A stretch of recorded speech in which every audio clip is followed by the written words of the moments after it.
So, the April starts, and it's the month which we begin with a sprint around Silverstone, one of the most iconic circuits in the entire Ero F1 calendar and also the entire Formula 1 history.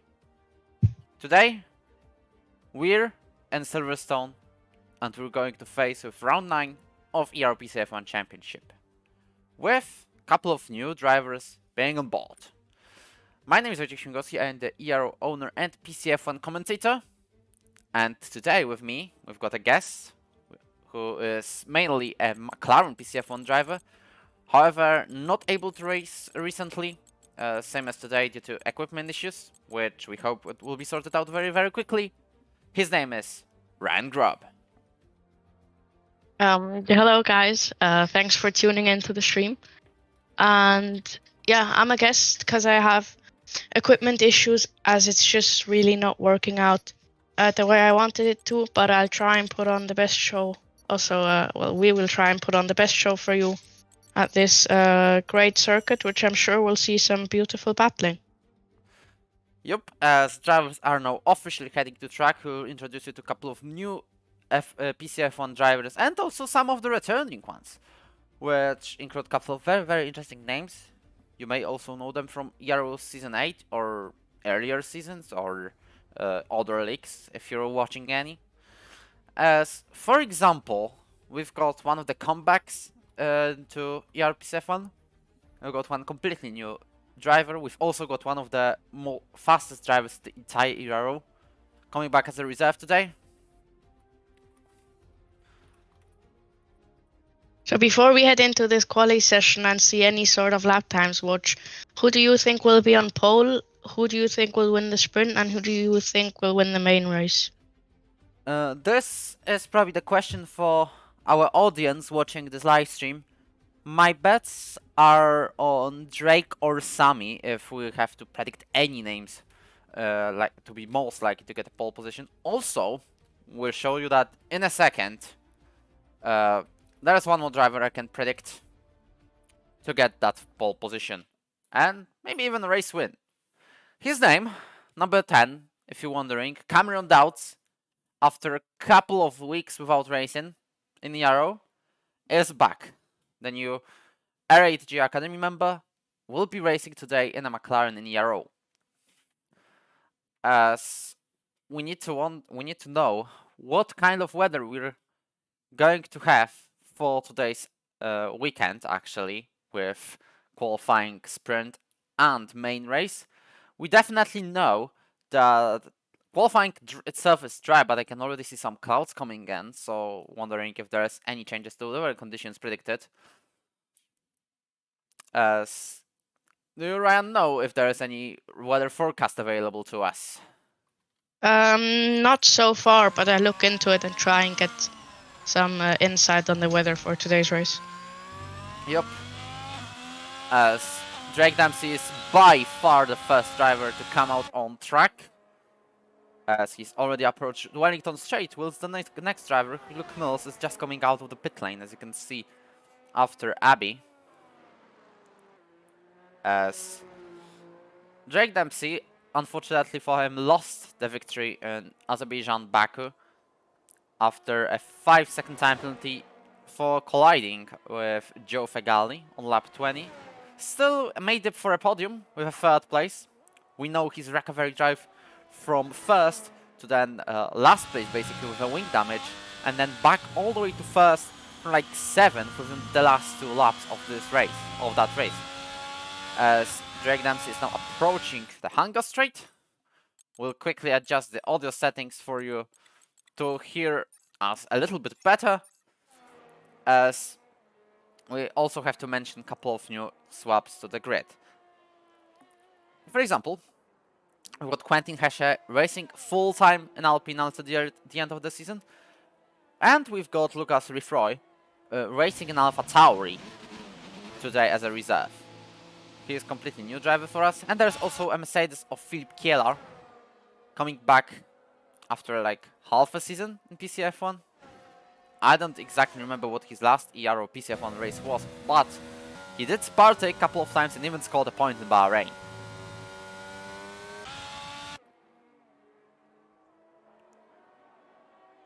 Any insights of the rest of the grid as Drake sets at 27.3, the first man to make a lap.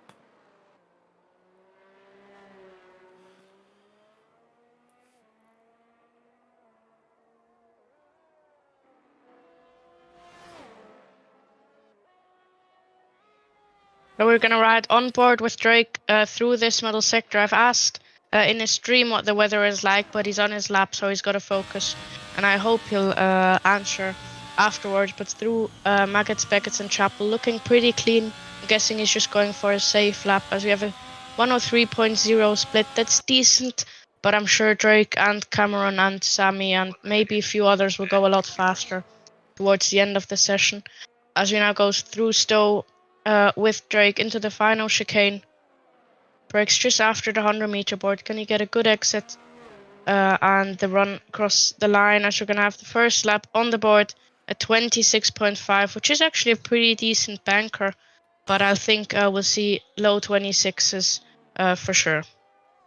Yep, as we've already been told that Cameron Dowd was doing 26.2 in practice sessions, so this could be an interesting insight into the main race, not the practice race.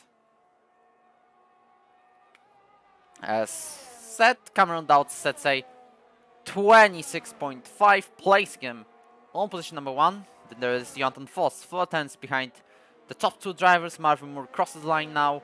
We've got one of the Alpines crossing the line, but both of them are on the outlap, so that does not really matter. As Arian Bilbas crosses the line to set 27.0 and places himself on the 5th.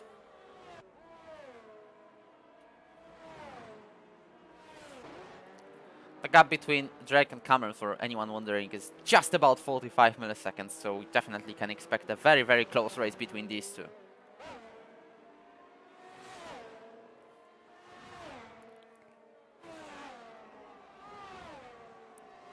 As more and more drivers are crossing the line, one of them is Hugo Nilsson, but he invalidated his lap time. As Sami Nakla is crossing the line to get a 27.1. And he jumps into 6th place. Drake is already going to the pits. And into Stowe goes Jack Harrington, who's also been practicing with Drake in the qualifying, doing quite a decent lap times. Once he was going for like 26.1, but he did not make it, as he's exactly a second slower than the predicted best lap time he could do. Still places him on the 6th. So you were right there. Hugo Nilsson invalidated his first lap, but I think he's backed off, recharged his battery, and now he's on a second run. I just missed the first sector split, but soon we'll get an insight. As he runs wide at Cops, yet doesn't invalidate, it could be reported, but if no one does, then he'll just about get away with that, as he goes off at Chapel, cuts across, doesn't get an invalidation, but his split is 104.26, so that lap is basically over. So I'm guessing he will be returning into the pit lane without even finishing the lap, and that is exactly what he does. Well, Hugo Nilsson just missed out on a podium last week with a 4th place finish in backwards, 6th on track, 4th after the penalties being given to Fraser Robertson, Arian Bulbas, and many more drivers in the general. That is the greatest result of Hugo's career in Ero, and he proved that a podium in the future may be possible. So right now we're seeing many people into the pit lane. Jack Harrington just entering the pit lane. Justin Chevalier is about to end, well, is on his in lap as well. But Maciek Luczynski is starting his lap right now, so we'll ride on board with him. As Drake is on his out lap as well now. So we'll see if he can top the timing sheets about halfway through the session. So far it's a tidy lap for Luczynski, as he's about to end Sector 1, opens DRS onto the Wellington Straight. And let's see what first sector split is going to be. It's a 27.6, which I believe is about 3 to 4 tenths off of Drake Dempsey in the first sector. 3 around. As Wagner Just to mention, Wagner made a lap and he was slower than Sami Nakle by just a single millisecond. He's currently on the 8th.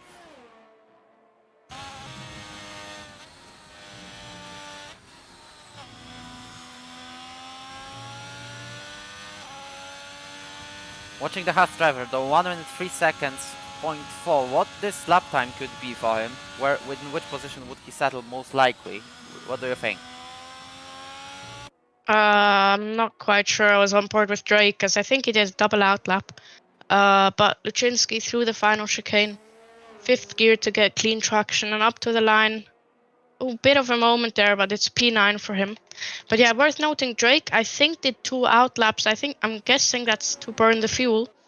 As Cameron is on a lap now as well, 102.9 split. He's just on the outlap. He's on the outlap still. Yeah, then Drake was on the outlap as well. Drake did a 27.22 first sector, is about a 10th up on his lap time. So if he can keep that advantage to his name, he will move himself up to P1. Although Cameron is starting his lap right now, just went through turn 1, so it's going to be interesting to see who will be P1 before they head out for their final runs.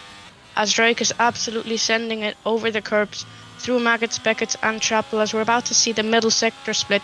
It's going to be a 102.83, almost a 2/10 advantage to Drake's name. So if you can keep this up through the final sector, he's looking very, very good for a 0.3 at least.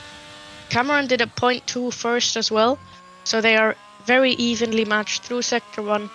As now Drake is about to cross the line. What lap time is he going to do? A 26.4, lost a few hundredths in the last sector, just about missing out on the 0.3. As now Cameron, can he top Drake's lap time?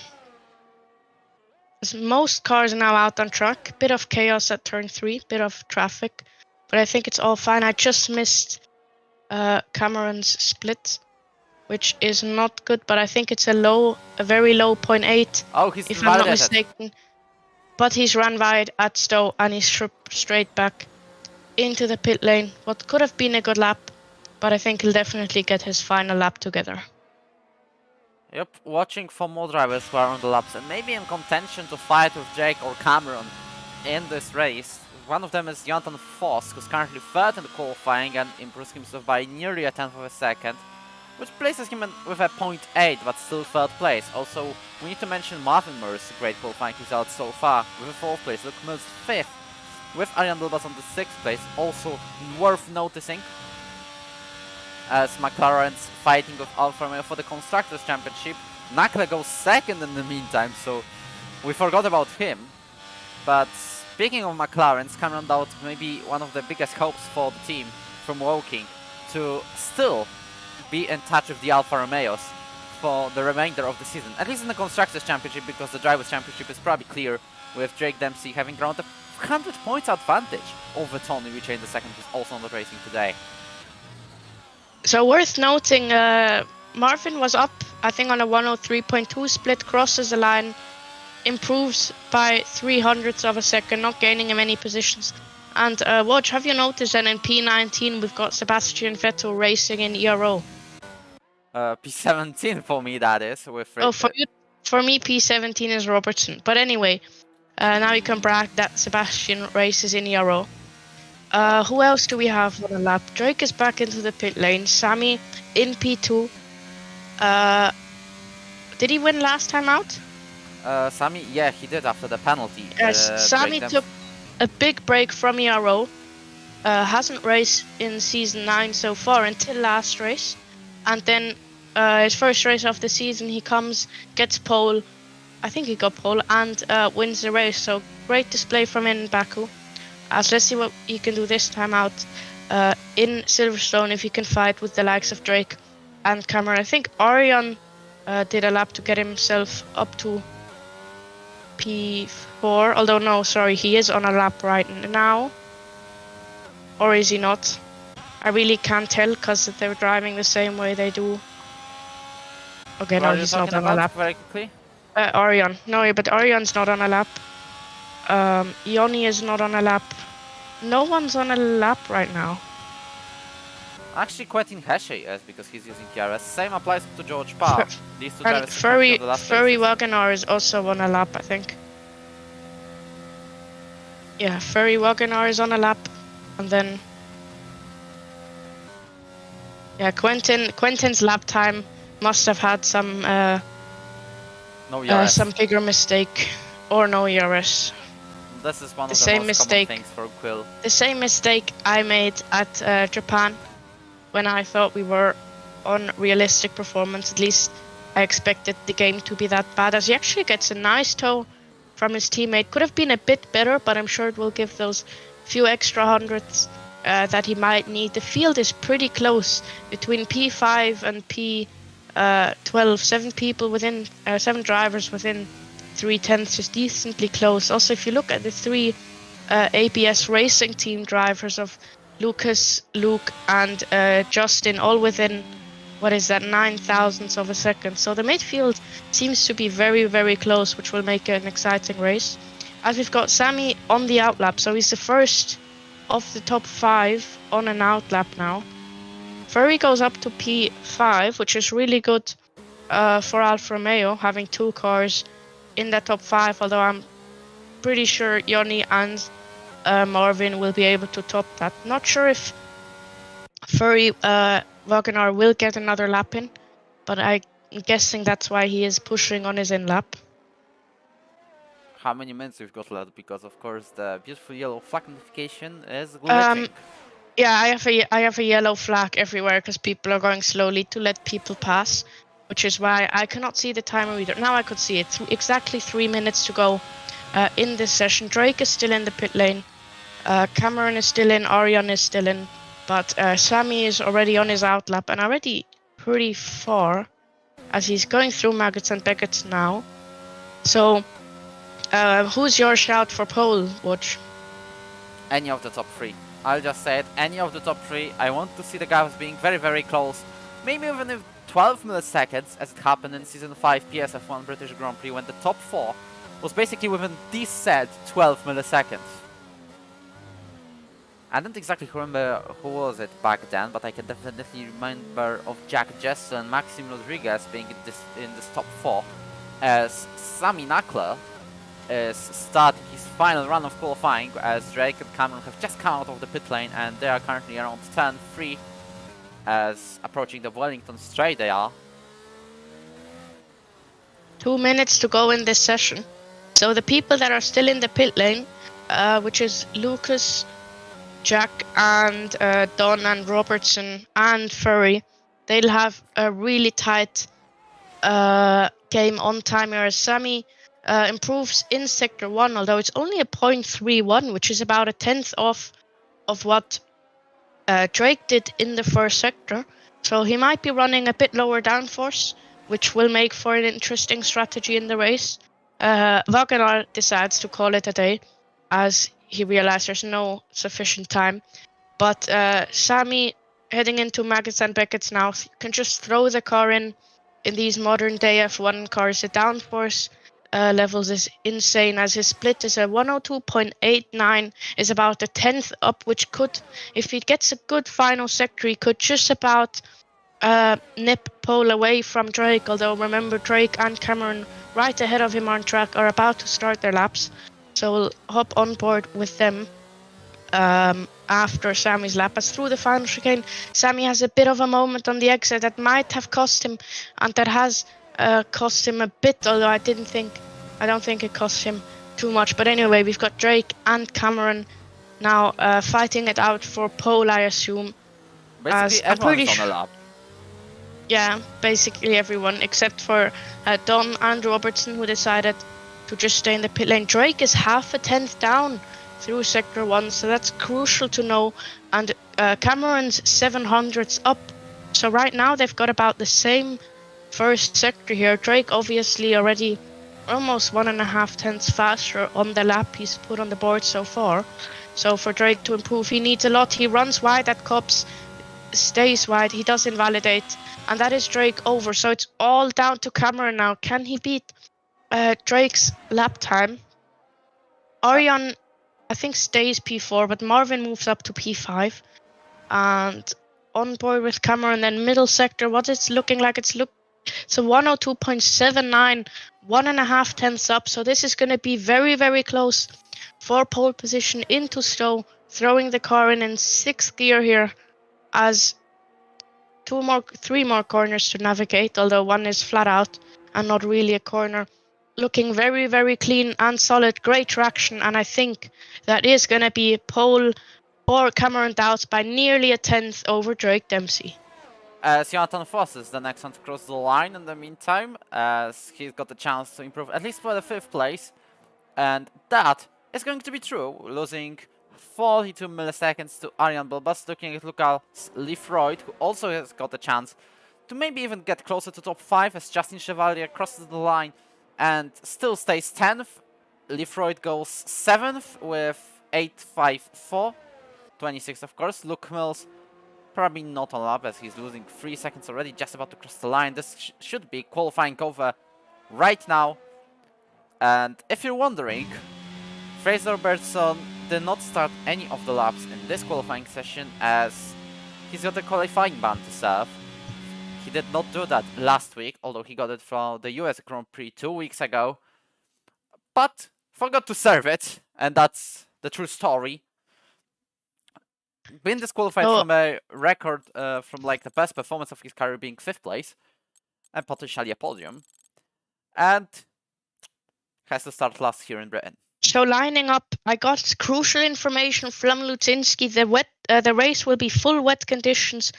The sprint will be dry, but then the main race will be full wet. So I'm definitely looking forward to how that will go.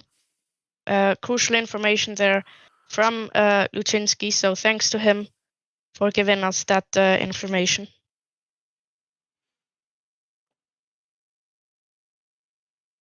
As we're about to start the sprint, I wonder what kind of tires the drivers will pick up for this 9 laps race, which you can get 8 championship points in.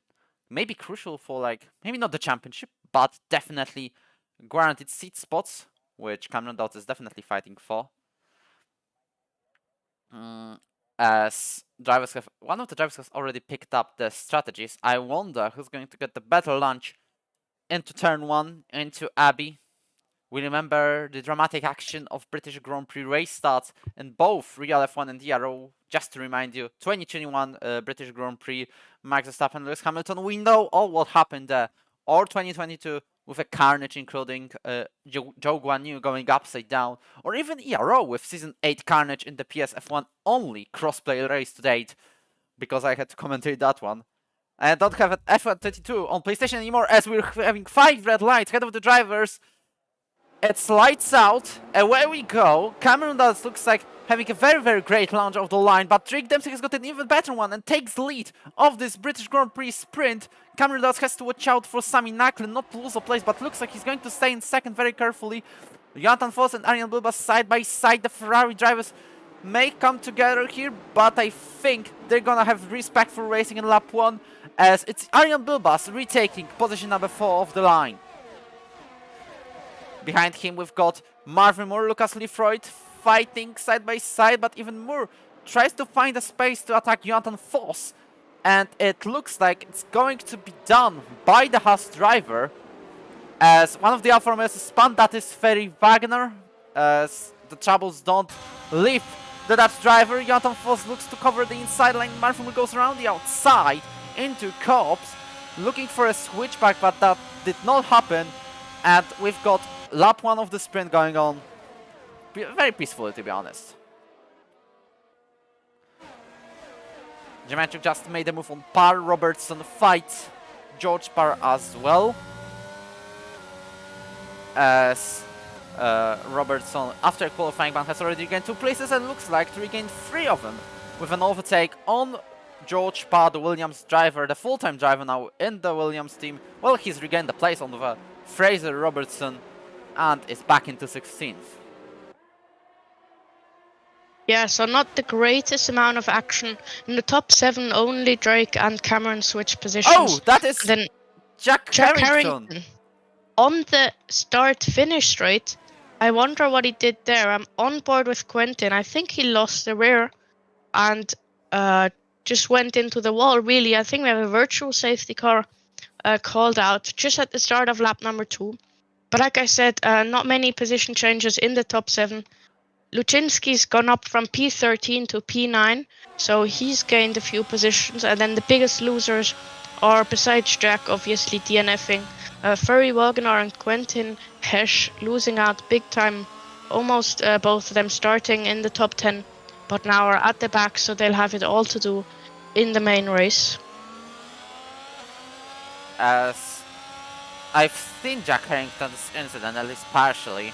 He got caught sliding with a position lost to Justin Chevalier already on the exit of the final corner, and then he's been maybe even hit by Lutwiński, but I'm not sure, and this caused his rear tire to go off the car, just like Kevin Magnussen's in Australian Grand Prix. By the way, you can talk about that race more because I personally haven't watched it. Not because I don't like waking up early, to be honest, but I've heard there was some bit of drama in Australia today. Looks like Ryan didn't watch the race either. No, I did watch the race. Yeah, it was pure chaos, really. Not so sure why the stewards decided to do what they did. But it was entertaining for all the fans there. I mean, it seemed to be a great race. I think the attendance was around 440,000. And when the red flag got called out, the crowd actually cheered, and you could hear it past the engine sounds. So the fans were amazing, and it was an exciting race. Russell got past Max into turn 1, Lewis got past into turn 3, and then you actually had a race on our hands, which we didn't expect considering Red Bull was so clear in Jeddah. But yeah, in the end of the day, an exciting race, but also a weird one. So they decided to take a lap back, but like 5 cars DNF'd in that lap, and Sainz got a 5-second penalty, dropping him out of the points on the lap that they then decided to like delete, basically. So a bit confusing, but anyways, we're back underway. Virtual safety car has ended. Now I'm interested to see, Sami is just about to drop out of DRS range, or never mind, the gaps are just a bit, yeah, no, I was on leader gap, sorry, that's my mistake. Sami sets the fastest lap, and I think Cameron will just stay behind, recharge some ERS, although yeah, he's got 20% less than Drake, so I think he'll just wait a bit and then eventually use the DRS to his advantage. The DRS on Silverstone is really, really strong. It's probably one of the tracks where DRS is the strongest, almost as strong as it is or was this weekend in Australia, but it doesn't have 4 DRS zones. But on this game, DRS at this track is really, really crucial, and if you drop out of the DRS train, that's really not great. But yeah, so far not too much to say. Everyone pretty much running in a train. But yeah, I'm sure people won't take too much risk in the sprint because you have the main race where the main points are to be won. But I'm also curious if anyone on the grid is on a wet setup, if the info is correct that the main race, 26 laps of this magnificent circuit, if that's full wet conditions, then a dry setup might be a bit tricky to drive through all of these high speed, high downforce corners. So we'll see how that folds. But now, so far at the end of lap 4, it's Drake ahead of Cameron and Sami Joe to round out the top 3. As during that, Sami's teammate George Parr is definitely using a wet setup, as he's been literally swallowed by Fraser Robertson on the Hangul straight, as he's been overtaken around 3/4 of the straight into, and then lost like 4/10 into Stowe. So definitely a wet setup going on. as Jack Harrington has got us a better insight. Main race does start on the full wet conditions, but then goes all dry in 30 minutes after the race start. So we may see around 10 to 12 minutes of racing under slick conditions.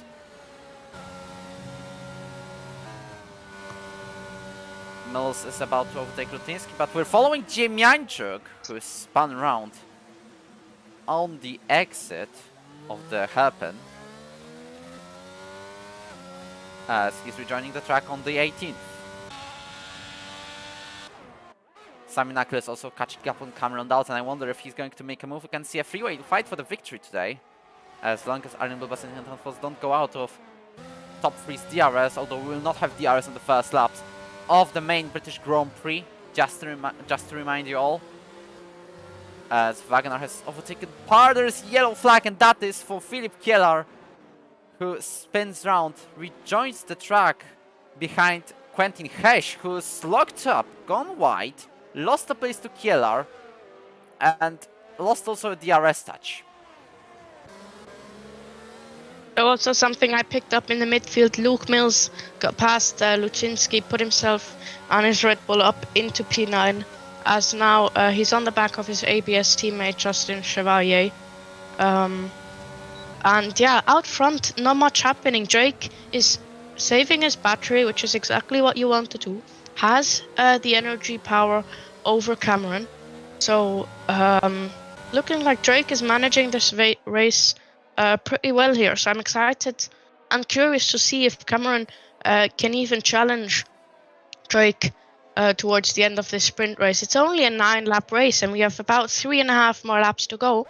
So being 6/10ths back is a bit of a gap. So we'll see how that unfolds. And then P4, P5, that's a great positions for the Ferrari team. I believe they're second in the constructors behind Alfa Romeo. Obviously Drake with a very good season so far. Not quite sure, I think 3 or 4 wins and a few podiums. So Drake is very, very strong in season 9 of Ero. But yeah, so far really not that much action besides spins or Jack Harrington's crash. But in overtakes wise, we're really not seeing as much as I'd hoped for, or as much as Perez did today in Australia, as he went for some crazy moves. But yeah, so far just everyone taking a safe approach, not wanting to lose their hard-earned progress of qualifying and the sprint race, which we have to respect, and that's pretty much how everyone approaches the sprint race. But yeah, a bit more than 2 laps to go. So I'm really hoping Cameron will at least try and launch an attack on Drake, but we'll see how good Drake has this race and this lead under control.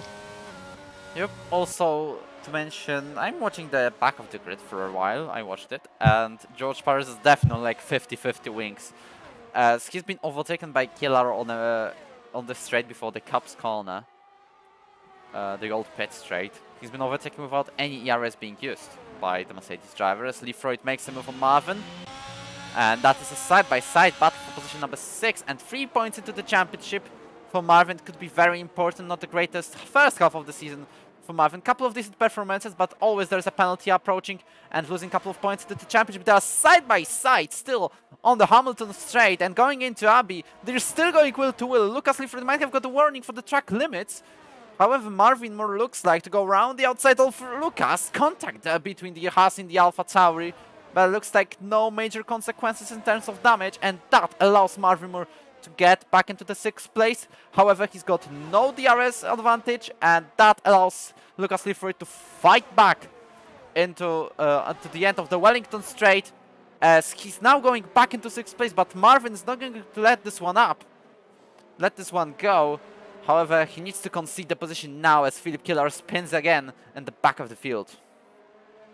But that's a great scrap there for almost half a lap, but that's really cost them, because now they don't have DRS to the Ferraris, and I don't know why Lucas went for the move now, because both of them don't have any ERS. Justin got right onto the back of them and has more battery, and Marvin still has 1.5 laps to re-overtake. And with these DRS zones on this track, that's easily doable, especially Lucas not having ERS.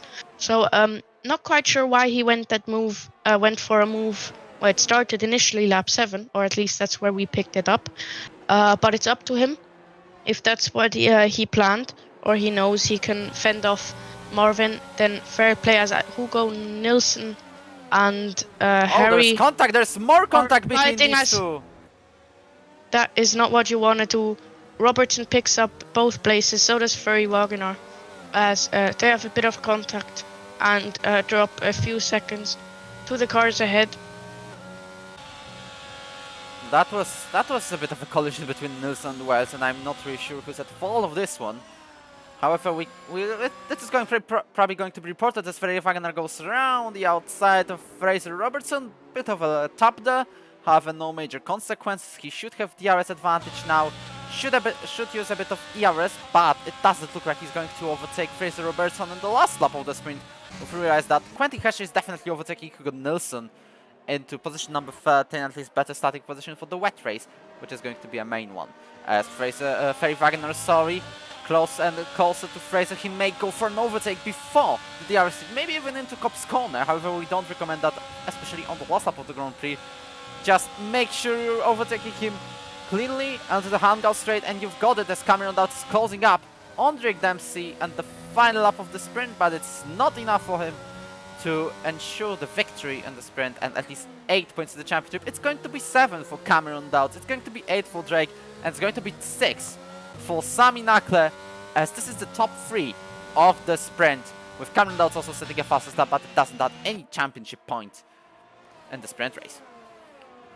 So what was interesting is that after Sector 1 on the last lap, Drake and Cameron had the exact... Hesche is fighting Robertson to the line, but he's going to concede the position number 12 as Hugo Nilsson with a beautiful spin on the back of the field. I wonder though why Robertson has dropped 6 places down.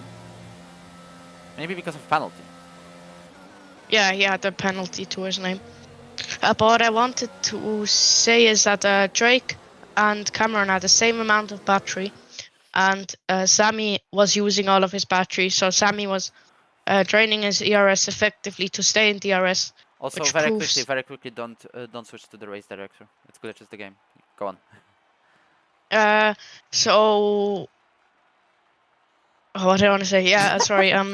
Sami effectively drained all of his battery to stay within DRS range of Cameron and Drake, and it paid off, because if you drain all of your ERS and then drop out of DRS range, then you're so vulnerable on this track.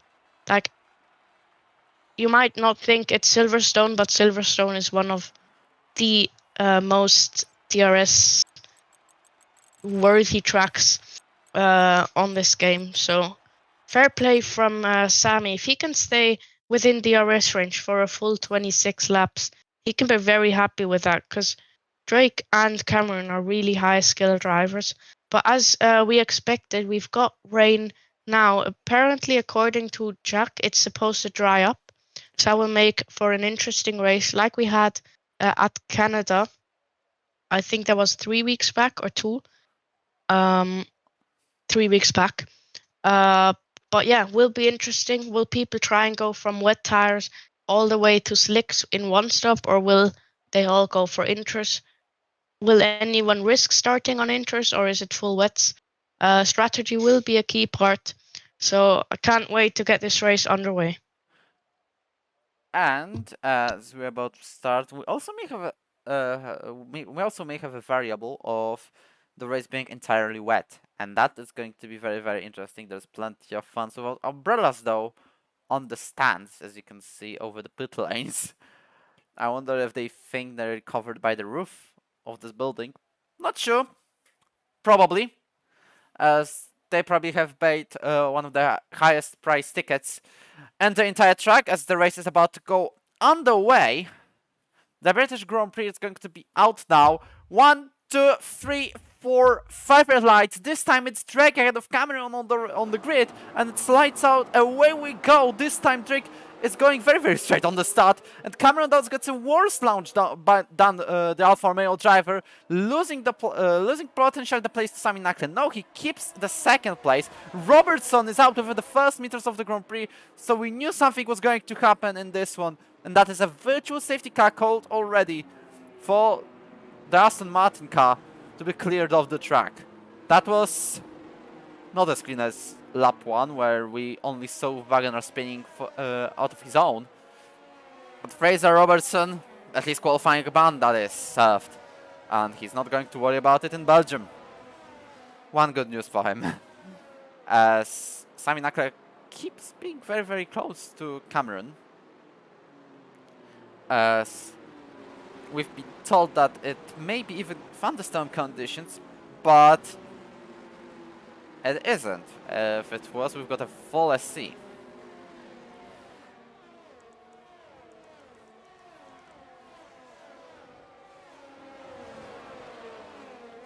All of the 18 drivers are within the queue, but I'm wondering if there is any wing damages going on, and that is true, as Car Wales got one. Hugo Nilsson also without the part of the front wing. Same applies probably for Lucas Leifroyd, but he's going for a move around the outside of George Parr.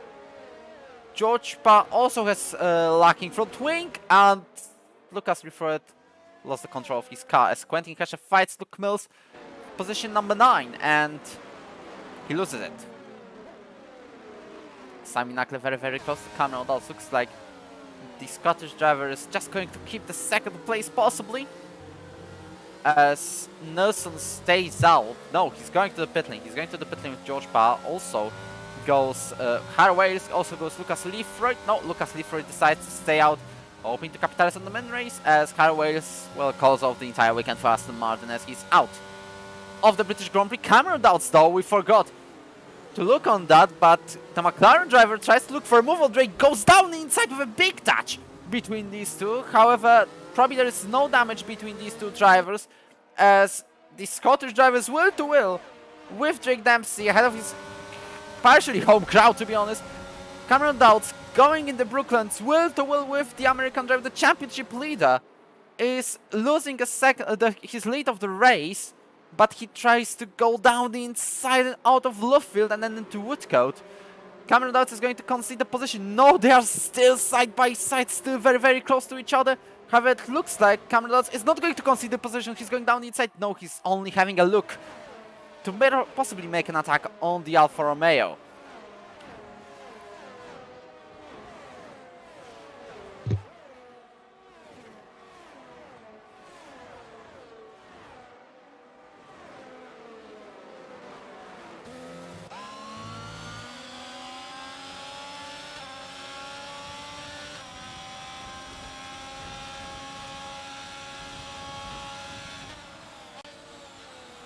Meanwhile, Harrington made a move on Keller. Good recovery so far after the disaster of the sprint race. As Sami Nakle was looking for a move on Cameron Dowds into Stowe. Lagging a little bit, but hopefully this will be sorted shortly. So a decent gap between P1 to 2 and 2 to 3, but Arion pretty close to the rear of Sammy's Williams. It's interesting to see how he's navigating the wet conditions on a pad. I think he's on a pad. Arion is. And interesting to see how he handles it, but so far Furry gained 4 positions, so good start from him. Jack gained 8 and his teammate Philip gained 6. Those are the biggest winners so far. Biggest losers, you might ask. Marvin down 6 positions in P13 now. AVS Lucas, or Lucas Lifra, if you pronounce it in French. Not quite sure what nation he's from and how French. You pronounce his name. He is French, okay. But he lost 9 positions. He lost 9 positions off the start, which is not great. Rather lose 9 positions in the sprint race than in the main race. as Drake was under pressure from Cameron Dowds on the lap 2, if you have missed that action, and I've already got flashbacks from the year 2021, but thankfully it all ended well with Drake Dempsey getting back into the race lead and now being over nearly a second ahead of the McLaren driver. As we can see, there's two Alfa Romeo different leaders of their respective trains, as Drake leads the train of the top 6 and Wagoner leads the train of basically the rest of the field. Gimencho keeps losing the car and time though, as he's already 1.10 behind Marvin Moore. There should be a move made by Philippe Keller. The two Polish drivers will definitely swap places with this kind of pace.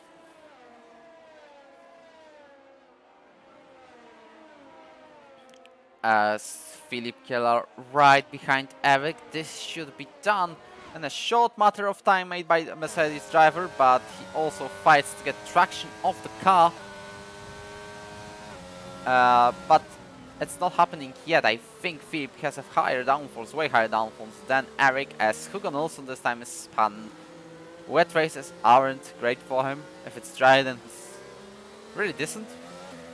Best example, 4th place in Baku, but when it's wet, it doesn't go so well for him. As the top of the field, top 4 drivers basically, are pretty much driving their own races with these gaps.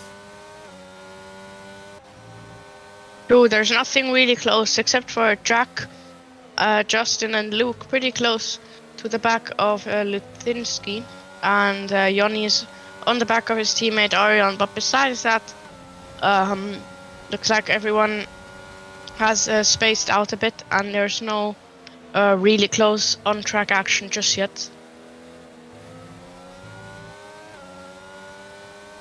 As we've got Mills, as you said, very, very close behind Luthinsky, who still looks to find the first point of the season. However that sounds for the drivers who got guaranteed seat in PSF1 last season. However that sounds, he's still yet to score a point in Ero Pc F1 Season 9. And this may be his chance.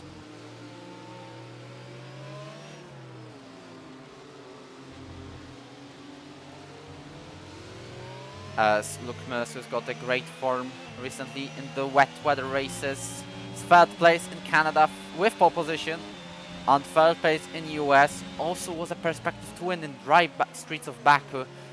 However, late spin lost him the victory, and then he also lost the front wing and finished out of the points. He nearly lost the car now as well, and again.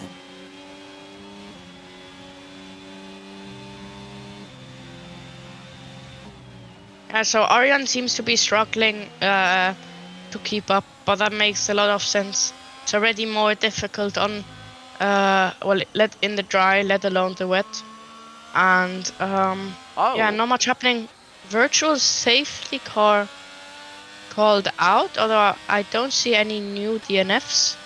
I think this may be down to the weather conditions. As you can see, the clouds, they have gone. Is it raining that much? Yeah, I cannot see it because I don't have the graphic settings enabled. But that would be interesting, and probably a first in Ero. Since maybe a very long time though, I got to experience driving that myself. For example, Season 6 Emilia-Romagna Grand Prix in PSF2, or Season 4 British Grand Prix, also one of my 2 race wins. If I'm here to speak about my personal achievements on Ero. But yeah, this virtual safety car is indeed being called for the weather conditions. You can see the visibility has gone worse, although it's green again now for whatever reason. Maybe it has gone a little bit better. I cannot see the difference though between now and what we have seen like a half minute ago. Neither can I, but Cameron got within a second of Drake, although that won't make a big difference as you need to be, I think, about within 4/10 to properly feel the slipstream. So 1 second, you really don't have any slipstream. Do we have any close action? Luke Mills is right on the back of Luthinsky, as Luthinsky really struggling on the wet tires here, but it's just so difficult to make a move, especially on this track. Most moves you would make with DRS, but you cannot even get alongside in the wet because there is no DRS. But we know it will dry up, and then the race will open up in terms of strategy. And I'm sure the people at the back will risk going early or going longer. So that should be interesting, as Sammy is getting a bit closer to Cameron than he has been for the first 5 laps. But yeah, all in all, really not that much going on, but not expected to have a lot of action in full wet conditions. And also, everyone's just trying to get used to it, as Luczynski goes very, very wide through Stowe. But yeah, so far, everyone just trying to find their rhythm, trying to know where the grip is, what the best lines are.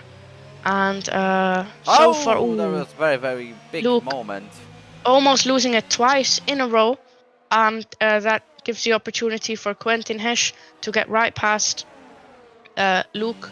And that is Luke down to P10, Quentin up to P9. Maybe Quentin can overtake Luthinsky. We'll have to see about that. But yeah, besides that, really just everyone trying to find the grip, the right lines, as everyone seems to be struggling, as we get a virtual safety car yet again for no DNF, which I've not experienced on this game yet. So not quite sure. You say probably is because of the heavy rain, Yeah, which could be the case. It is? Okay, that's interesting. But I don't know why we get it and then one sector later it goes away. It doesn't really make much sense. But this game anyway doesn't make much sense. But yeah, so far it's still Drake comfortably managing the race lead. And then it's Cameron in P2 and Joe in P3. Top 5 unchanged since lap 1. And then as of P6, everyone has had position changes. The top 5 got out cleanly, but then behind that looks like there's been a few incidents here and there. But yeah, I'm just hoping we'll get the switch to the different weather soon. That will hopefully open up the race. Philip gets a drive-through for speeding under VSC. Same as George Parr. George Parr as well, and that is just, I mean, George Parr is already 37 seconds off the next of Philip. So yeah, that's really not ideal. That's Luke. Big loss. Oh, it's green flags again. My bad. So Luke loses out to Marvin, as I think virtual safety car ended. So he wanted to go and throttle, but the grip just wasn't there for him. As Lucas got past him as well. I actually missed that. But Luke has lost 4 spaces within a lap, half of the lap being a virtual safety car. So Luke is really struggling in the wet compared to the pace he had at Canada. It doesn't look like Luke is comfortable here. Yep, and also considering the weather conditions, there is enough 2 virtual safety cars we've got already. Third was for Fraser Robertson, but 2 of them, well, Zik in the chat has said that the third block on the weather grid setting predictions for this race was indeed a thunderstorm, which is a very, very rare thing in Formula F1 22 game, and also any game in general, but it happens at times, and we've got an example of it right here as Luthinsky loses a place to Quentin Hesch and is probably going to let past his teammate Marvin Moore, as Marvin basically has got more championship points so far as he goes wide on the exit of Cups, lets his teammate past.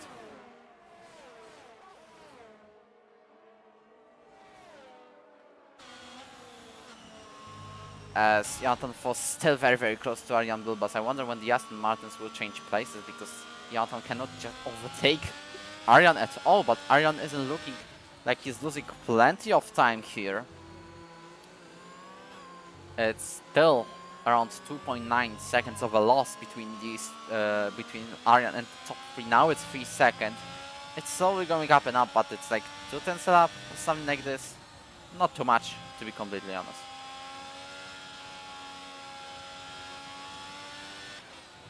Yeah, further back we have a battle between Lucas and Jack. They were side by side through the final chicane, although Jack, I think, hold position. I think Lucas was trying to attack. Lucas, is he going to go up the inside? He is going to go up the inside into turn 3 on Jack Harrington, as my camera's a bit weird. Jack But there's Hanson goes still... for it.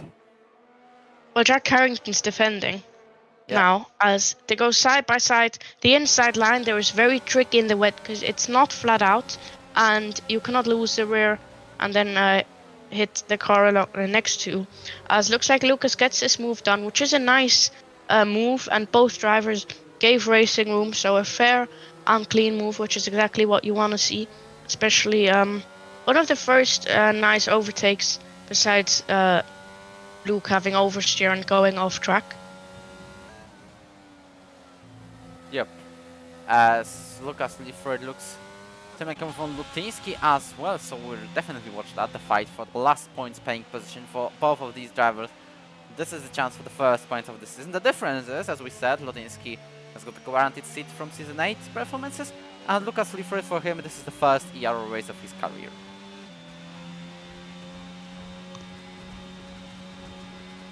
So what I'm seeing, Drake is building the gap to Cameron a few tenths per lap. So it looks like Drake has this race very well under control. Sammy is within a second of Cameron, but it doesn't really matter. He might pick up a tiny bit of slipstream, but obviously the main reason to be within a second is the DRS, which means you can open your rear wing flap and with that reduced drag in the designated DRS zones. And yeah, that's only enabled in the dry because the downforce loss is pretty big, and if you would have it in the wet, it's just too dangerous, simply too dangerous. But yeah, not really at the front, nothing really happening at the front. I hope something will happen.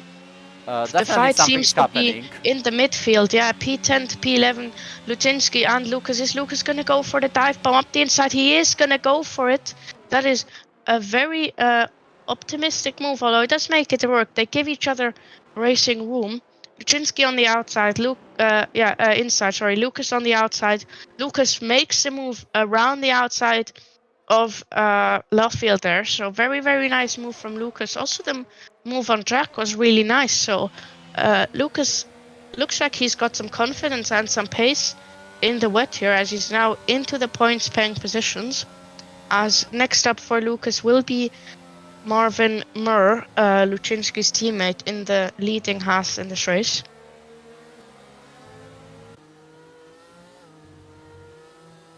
As Drake Dempsey indeed leads this race by over 2 seconds now, sets the fastest lap of this Grand Prix, 42.0. It's a great pace under wet conditions for the Alfa Romeo driver, and looks like with 34 points to the championship, let me count that properly, 8 plus 26, yeah, that is 34 points, sorry. This basically makes him lead by over 100 points, so we may see a championship crown being given to him sooner than later. Maybe not this month, but I expect it to happen definitely before the Brazilian Grand Prix with this pace. Maybe even like French Grand Prix, which is 14th of May. We'll see about that, as it's very, very stable in the top 5. No moves yet, everyone is happy with the place. Same for Justin Chevalier, but slowly catching up to the Ferraris, who are also doing very, very well. Currently it's a great team effort, as both of the drivers are doing very decent, not just one of them. Philip spins in sector 1, or had a moment. He's back underway again. But also Lucas's pace is really strong. He's closed in 6 tenths on Marvin, or even more on the last lap. So I'm pretty sure Lucas is on a wet setup. We have a yellow flag for the McLaren that spun at Cops. How do you pronounce the name? Jimenchuk. Jimenchuk, okay. Looking at the standings. Drake. Oh, Yoni is into the pit lane. Is that on for interest then? Drake is improving. Drake is improving his fastest lap by about 3 tenths per lap, which isn't just pure confidence. That is because the track is getting drier, and it is indeed going to be interest for the Ferrari. So Yoni taking the chance. Furry Welkenar in as well. So Furry, I'm pretty sure he's in a call with Drake, so I'm sure he'll tell Drake how it feels. But surprising that sorry, not surprising. Yoni was the second Ferrari, so that does make sense. But only those two into the pit lane so far. I'll see how they do in terms of sector times, and then I'll try and give an update as to when the inters will be better than the full wet tires. Rain is definitely lightening up, at least on my screen. Don't know how it is for you, Watch. The clouds aren't that bad now. The visibility is definitely better. I don't think it would be interconditions yet. Maybe a crossover between wets and inters. However, I'm going to monitor Wagoner's gap at 6.0. It should be inters, but I'm going to give a verdict after this particular corner. This Wagoner has already gained a 10th on the free air. Yoni gained half a second on Luke. It's inters. Will Drake come into the pit lane? Will Cameron follow? Drake is into the pit lane. Cameron crucially decides to stay out. Sammy is into the pit lane as well, and I think pitting is the right option. But that is a big risk taken from Cameron to stay out on these wets. He does set a fastest lap. Also worth noting, Drake has about 40 to 50% more battery than Cameron. So Drake is looking really, really fast in these conditions. So far, everyone is coming in. Luke and Jack get a 5-second penalty for speeding into the pit lane. Luczynski is the second driver that decides not to pit and stay out on the wet tires, as he's just about gonna come out ahead of Drake, which is not ideal for Drake. Oh, he's gonna go. Oh, that's close. I imagine Luczynski is not gonna try and fight. That's not good for Drake. Drake is losing time. He's got 100% battery, which means anything he's gaining now is just a waste of battery. Anyway, he looks to the inside into Brooklyn's, and Luczynski, as imagine, is not even gonna fight it. But what's the gap looking like between Drake and Cameron? It's really not looking good for Cameron. I think he should have pit, although it's actually not that bad. It's really close. Maybe Cameron's going for the 1 lap fresher tire, but in the wet weather, it's not really the biggest of differences. As Drake has a huge moment out of cups.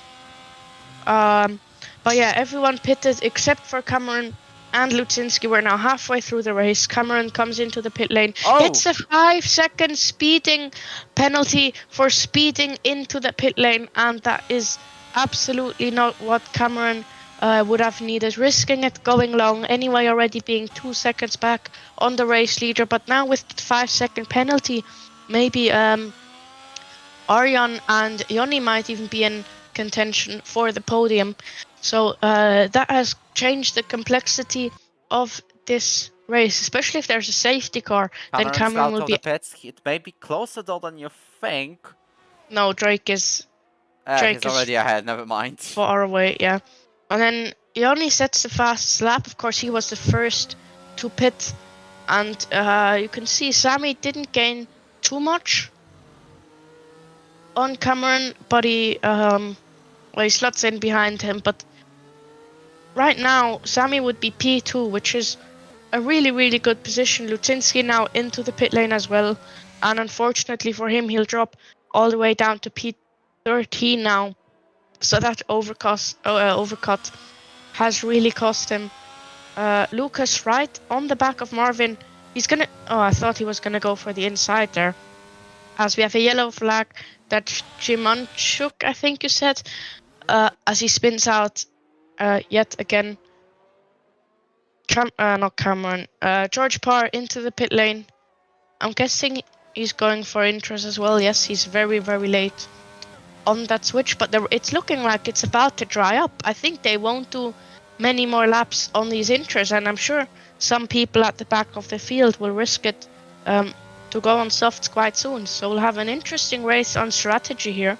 It's not done for Drake yet. If he messes up the strategy, then Sammy could massively gain on him. Although Drake does have Furry Wagoner who test out if the track conditions are ready for the slicks before Drake will eventually make his pit stop. Drake sets a new fastest lap, half a second faster than his previous one. Leafroid goes down the inside. No, he was only having a look on Marvin. Thought there was a touch between these two, but doesn't look like so. No damage to neither of these drivers as the fight for position number 9 is open, with Marvin maybe even helping Lutinsky a little bit when it comes to getting Lutinsky at least back into P11, considering that Harrington and Mills both got time penalties.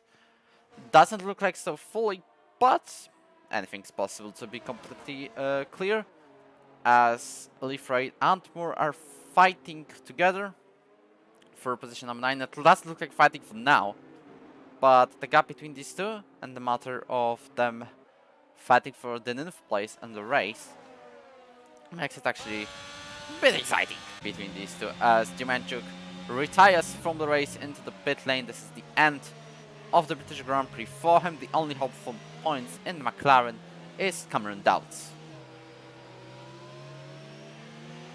Yeah, so Lucas looks pretty strong here.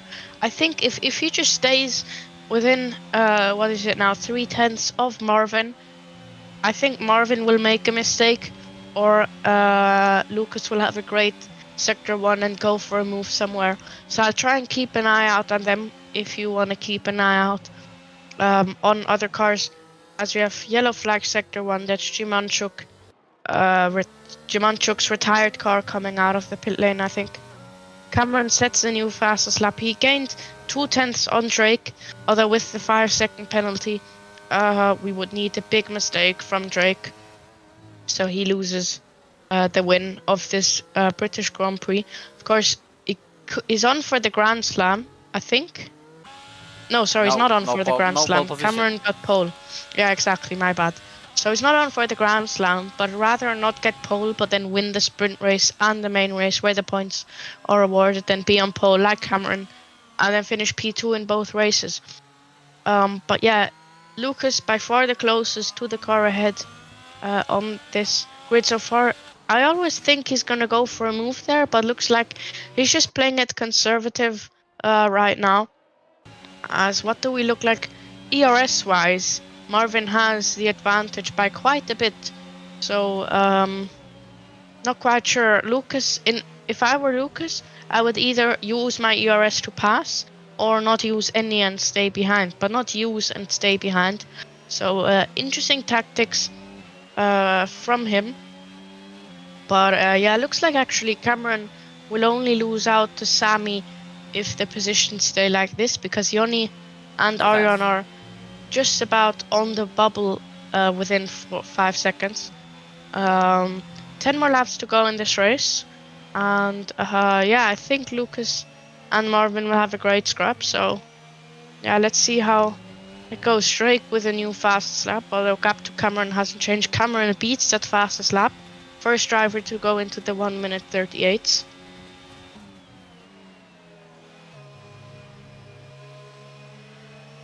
As on the meantime, with PSF1 Grand Prix starting in 45 minutes, we've got confirmation that it's going to be a full grid race, as Liam Cross from PSF2 tier is racing as a reserve, and also Darek Smith has joined back Ero after Season 8, where he's got a podium in France after a very close finish between Aurélien Lepenu and Jerry Van Bussel, and he's been third in that race, after the penalties of course.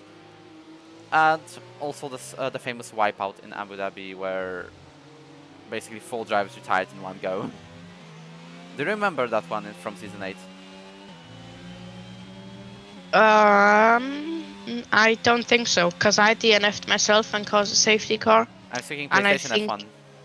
Oh, PlayStation, I don't know, I never watched a PlayStation race. So, I don't. At least you're honest about it. But that was massive controversies back then. Hopefully it's all over and we can just see good vibes races in PSF1 tier, especially considering Jero and Visser and Arwen Penrose fight in the sprint in Zandvoort, or Canadian Grand Prix fight between Visser, Randall and Le Penrose for like half a race, or actually most of the race. As Drake Dempsey said, yet another fastest lap, and I guess Cameron's going to beat that. No, he's not. I hope Liefroy, Sorry, you go on. Lucas Liefroy keeping to the interesting tactics to not overtake Marvin Moore and use ERS. And in the meantime, I'm going to say, if you're enjoying the stream, you can hit the like button and subscribe to the channel, as this really helps out the YouTube algorithm. Very easy decision, very easy decision to do. As we're back to racing, Quentin Heshe is close to Ferry Wagner, and I'm looking for drivers who are at the back of the grid, as I'm wondering. That is George Barr and Hugo Nilsson fighting for position number 15. Lucas goes for the lunge into turn 4, that is. Bit of contact, but Marvin gets the traction on the outside. Now, they're just burning through their ERS, but Marvin constantly has 35% more. So I wonder what will happen when Lucas reaches 0% battery. But that was the first attempt at an overtake from Lucas, 8 laps out from the checkered flag. But yeah, like I said, he's used his ERS now, so I'm not quite sure how he's going to try and keep up with Marvin. Meanwhile, Justin is closing up on Arjan Bilbas. And I think also the weather. Do you think Wodge will get slicks, or do you think we'll finish the race on inters? Because I think few people might try and finish the race on inters, even though it might be slick conditions for the last 2 laps. But I'm not quite sure how it's going to end. What do you think about the weather? It's going to be exactly as what you said, I believe, as the rain is getting lighter over time, but it's definitely not going to be like full-on slicks from now on, and you can only race on slicks. There will be definitely drivers that will risk it, go on slicks for like 2 last laps, and there will be drivers who will risk it and stay on the inters for the last 2 or 3 laps. We can definitely see both of these strategies. I've seen plenty of races like that. I've raced in plenty of races like that. Not to mention, for example, the PSF2 Season 6 British Grand Prix from my perspective, or from the perspective of our viewers. Season 6 PSF1 Austrian Grand Prix, and the famous Darunia's overtake on Drake Dempsey on the final corner of the final lap. When Drake was on inters and Darunia was still on slicks. That was a big action back then. Yeah, so worth noting, the rain is about to stop, so I think surely it won't take 7 laps until the slicks are faster. So the rain hasn't stopped just yet, but if it will stop soon, I think we're in for a very exciting last 5 laps. As Quentin goes round the outside of Ferry Wagner into Mackett and Beckett. Luckily he backs out, because I'm pretty sure that would not have ended well for either of the 2 drivers. Can he get the better exit though and try and make a move into Stowe? Drake sets a new fastest lap, although Quentin doesn't use his ERS. They are about equal on ERS for now, but looks like Quentin is just gonna hold back for now. But yeah, rain is just falling very lightly now, so the earlier it stops, the higher chance that more people will move onto the slick tires. Now it's definitely wet and it doesn't look dry at all. Is there anything else? Yeah, Lucas is really close to Marvin, although like we said, Lucas is now down to 10% battery while Marvin has 43, so it's exactly the difference I was talking about. He cannot send it. Marvin goes deep into turn 3, leaves the door open for Lucas. Now round the outside, he could have kept it round the outside and got the better traction, since if you go round the outside in the wet, the corner is a lot less tight, although he's gonna go for it on the Wellington straight, up the inside into Brooklands on Marvin. This is a great scrap between the Haas and the AlphaTauri. They're side by side into Luffield, who can edge ahead. A bit of contact, I think, there from Marvin, banging tires with Lucas, and Lucas gets pushed wide a bit, but just about stays ahead of Jack Harrington in P11. So a great scrap for P11 9 and P10 here, although Jack, I think, has a 5-second penalty for speeding into the pit lane. So he's effectively out of the running for the points paying positions. But now 5 more laps to go. It's still raining here.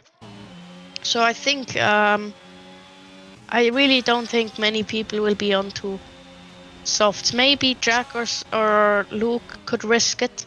But I think out of the top 10... Leafroyd's gone deep, but doesn't change any positions. He just lost time to Marvin as Jack Harrington was looking for a spade in that battle to get to 10th place possibly, but he unfortunately didn't find one, and he's going to stay behind the AlphaTauri and the Haas. Yep, and I think... No, it's actually still raining. So I think top 10 will stick it out on inters.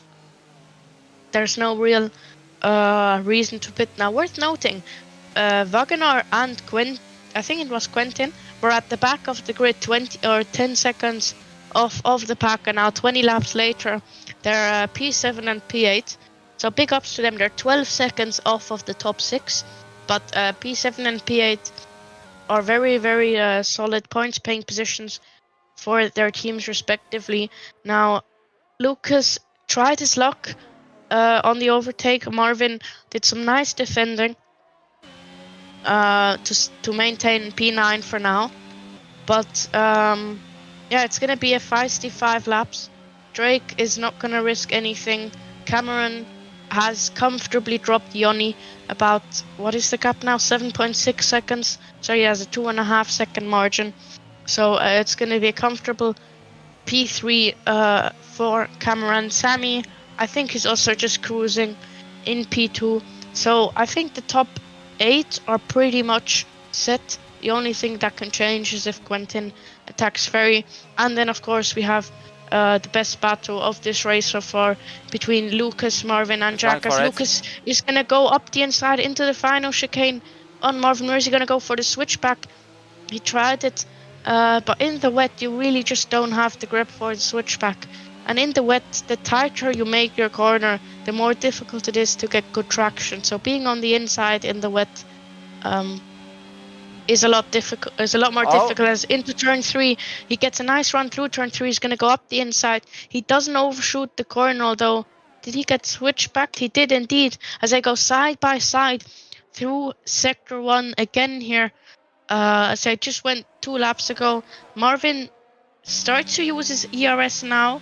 Quentin gets a 3-second time penalty, although that won't affect him too much. Marvin and Lucas still side by side.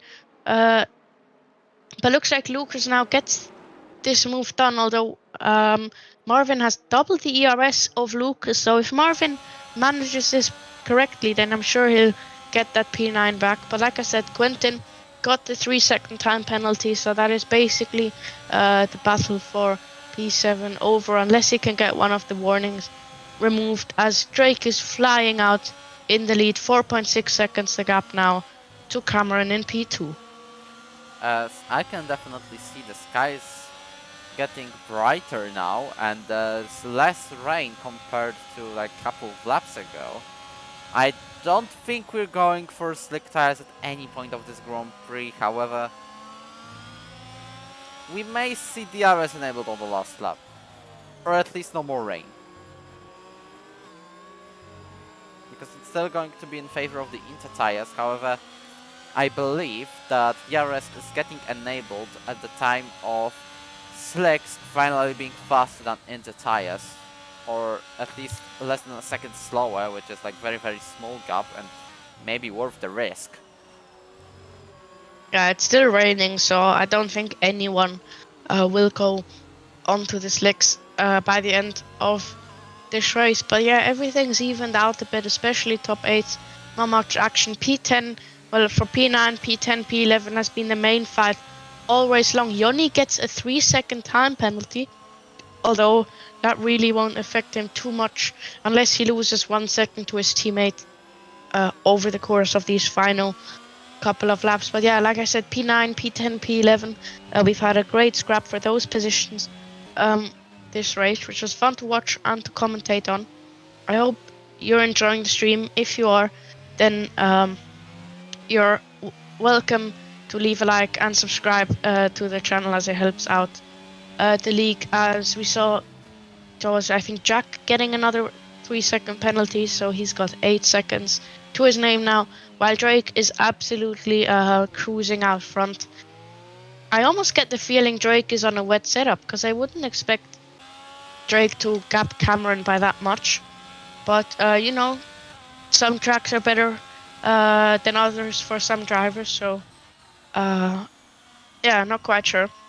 And Drake is a 10th up on his lap time already in Sector 1, so we're definitely going to watch it. If he uses ERS on this old pit straight, he is using ERS. This means he may be going for yet another fastest lap of this Grand Prix. I think it's drying up, so everyone will improve their lap times. If I look at the splits, everyone is improving their splits. So, I mean, the rain has almost stopped now, with a bit more than 2 laps to go. For our current race leader, Drake Dempsey, who has got his lap time a bit worse, as he lost a 10th compared to his Sector 1 split. But he's definitely going for the fastest lap of the Grand Prix. He is the only one to get into the 36 seconds and 1 minute, of course.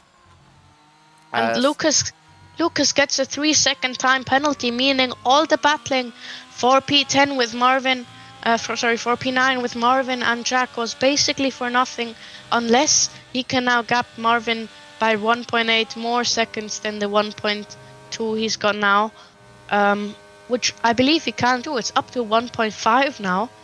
Lucas, now that he has a penalty, is probably going to push like crazy, so it'll be interesting to see that, as Luke and Jack are alongside heading into Stowe. Luke on the inside, Jack on the outside, and Jack hangs it round the outside, as Jack is actually into the pit lane. And I believe this might be the end of the race. For Slicks. Or the end of the race for the Mercedes, considering the fact that he's not getting points regardless. But he's not retiring. If he broke and he didn't speed in, and he hasn't retired yet. So I'm pretty sure he is onto the soft compound of tire. Not much is going to happen for him. He's got to serve his 5-second penalty as well. But what he can do is take the fastest lap off of Drake Dempsey. That's the only real thing he can do at the moment. And yeah, not really much to cover then. Yep, as Cameron Dowds is improving by 0.2 of a second on his fastest lap. So the battle for the fastest lap may be interesting, as we're watching. Cameron has lost less than 1/10 of a second. It's like 37 milliseconds to Drake Dempsey's lap time, and Drake is not improving into Sector 2, but we'll see if my predictions are correct that Cameron gets a fastest lap. Well, Drake is not improving, so it's Cameron's chance. Something we have to see, as Cameron does get the fastest lap. Well, we have to notice Sammy gets the fastest lap, even faster than Cameron. That's surprising. Yellow flag, Sector 3. I think that's Nilsson, if I'm not mistaken. But worth noting, Lucas has almost got the 3-second gap on Marvin. He's got a 2.6-second gap, so I'm really confident that he's going to be able to bridge this gap. Looks like Lucas is on a wet setup, as Marvin gains plenty of time on the straights, but then loses it all through the corners. So Lucas with a very, very solid race. He did lose 3 positions as Jack retired. I think that's a crash with the soft having no grip. But yeah, Lucas, after having dropped at the start, now the second half of the race, fighting with Marvin, getting 3 seconds, but then gapping those 3 seconds in about 4 laps time is really, really impressive. As it's just about 2.9 seconds now. He will have to push. He cannot just sit back and relax. So I will monitor that gap while you can take over Drake crossing, or about to cross the line. As Quentin and Ferry are fighting, almost collide.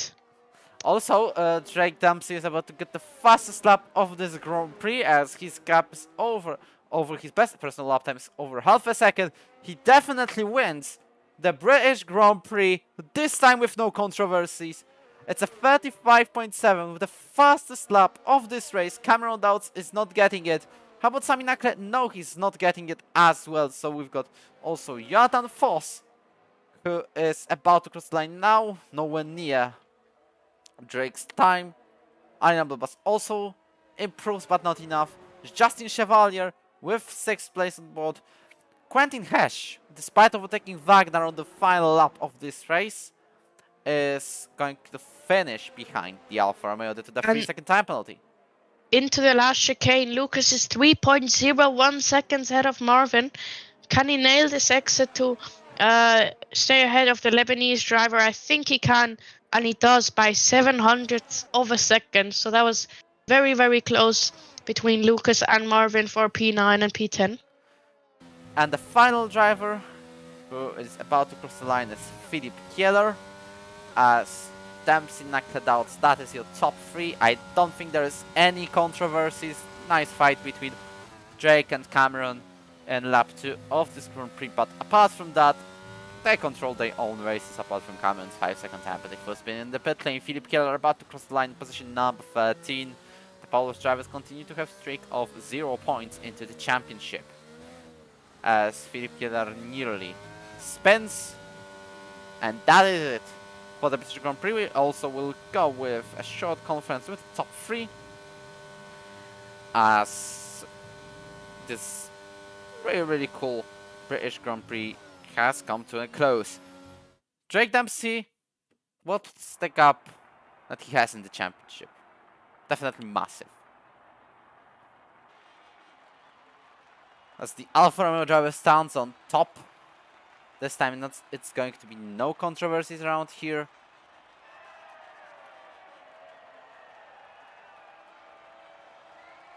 Lifting the trophy for winning this race.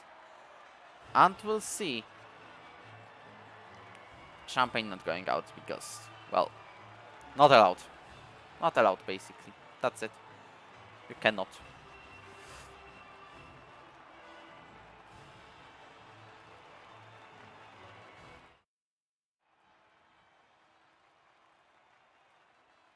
Maybe the heads up, but And yeah, we just caught you not expecting that one. But yeah, you're on the conference room without requesting it. I hear. Yeah. So first of all, massive congrats on both wins. And thank you. You looked really comfortable in the rain, also bridging the gap on Cameron by a few tenths per lap at one point, and then ending it with, I believe it was around 5 seconds or close to 5 seconds. Do you just enjoy the track and are fast on the track, or is it the wet weather, or what do you think helped you have such a dominant display on the race pace? I mean, honestly, I don't dislike the track. Britain's a pretty nice, balanced track, so I don't dislike it at all. It's not my favorite track, but it's not down in the bad. But the rain, I've always been pretty happy to see it. So I think just having the edge in the wet is really what got me. I've always been pretty decent this game. That's good to hear. Also, we've had 3 red races, or we had Canada and USA as well. And I think the championship lead you have in the drivers is an estimated 130 points. How early do you think you can wrap up the championship? I'd have to look at the calendar to maybe We're approximate halfway it. through now, round 9 of 18. 18, so... I mean, if Tony doesn't really race much, and of course you're going to be out for a while, really depends on things, to be honest. I think maybe I could wrap it up a few rounds early. This really depends on how it is. I don't feel like doing math. It's the weekend. Yeah, sure. Well, yeah, congrats on this very dominant display. Watch, do you have anything to add? Actually no, but for the request, I'm calculating currently the points in the championship, the championship standings, and Drake's gap over Tony Ritchie is 114. So it's like 4 rounds to go. with so far. Okay, continue. So it'd be currently wrapped up in Monza or Hungary. Yep, still very, very early. Would I that be think- the earliest championship in Ero history? I don't think so, because Maxime Rodriguez got one a bit earlier with 9 wins in a row. That was season 4 PSF1. But in history of PC races, it might be. It's definitely very close if it isn't. Yep. But yeah, I think that's all I have to add. So we've also got Sami Nakla in the conference room. Thanks, Drake, for joining us and giving us a little insight on your race. Thank you. Hey guys. Hey, Sami. Congratulations on P2. Good race pace. I saw in the sprint you were a bit on the limit with ERS compared to Drake and Cameron, that was. But then in the wet, the pace looked good, and you earned yourself a very respectable P2. What are your thoughts on the race? So mainly I guess I felt completely the opposite that you thought because I thought my pace was better on sprint than in the rain because I'm using a dry setup and especially a TT setup which race pace was in racecraft is really bad. So don't have like any setup to play with, so chose the TT setup. So I guess I should be happy with the pace and consistency. Yeah, that was very, very strong, especially considering you were on a time trial setup. I think almost everyone was. Someone who wasn't was Lucas, who was the main figure on the stream as he was having a great scrap with Marvin. But I thought in the sprint race you were struggling a bit more because, well, purely based on the ERS, Cameron and Drake had a lot more than you. But it makes sense that if you have a dry setup that you are weaker in the race. But it's a win last time out and now a P2. Looking for a win again next time out?